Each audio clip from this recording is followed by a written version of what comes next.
We have here verse 15 of the 6th chapter, Gospel of Matthew.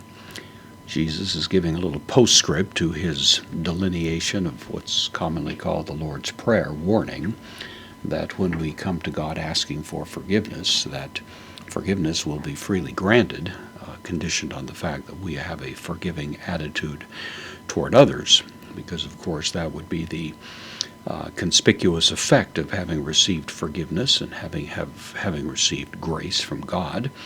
That would translate to forgiving in the relatively minor infractions that take place in interpersonal relationships compared with the relatively major infraction that is contemplated by our disobedience to God. The parable of the unjust servant who was forgiven by his master 10,000 talents, an astronomical sum, and then goes out and puts the squeeze on his fellow servant to collect $50, something like that, really is the parable that illustrates the point.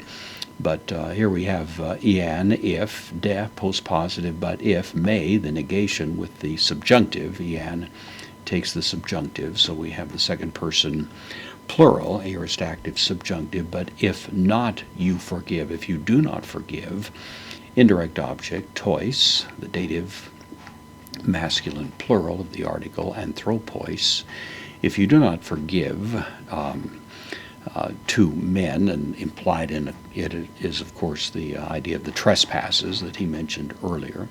If you have an unforgiving attitude, a malice, a resentment, a bitterness that you're harboring in your heart, then that of course is conspicuous evidence that you've never really experienced the grace of God extended to you, and thus, without that grace, of course, you remain in an unforgiven state as well, as Jesus indicates. Ouda, neither, ho pater in the vocative, neither the father of you, humon. This is the second person plural genitive pronoun, so neither the father of you, aphese, same as in the previous verse. This is the third person singular future active indicative here, and also here, of course, the verb is aphemi, one of the me verbs in the New Testament. It means to forgive. It also means to simply leave a burden, to leave something behind, something like that. Neither will your father forgive, the future tense ta, the neuter, accusative article, the paraptomata, same as the word in the previous verse.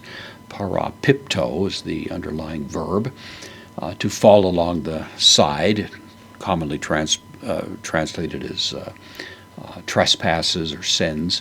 So neither will your heavenly Father, here just the Father, forgive you the trespasses, the sins of you.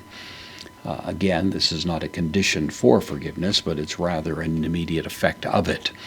That if I'm not forgiving toward others, then that's evidence that I've never been forgiven myself, and I'm still harboring that ungracious attitude that would be characteristic of one for whom grace from God is a foreign idea.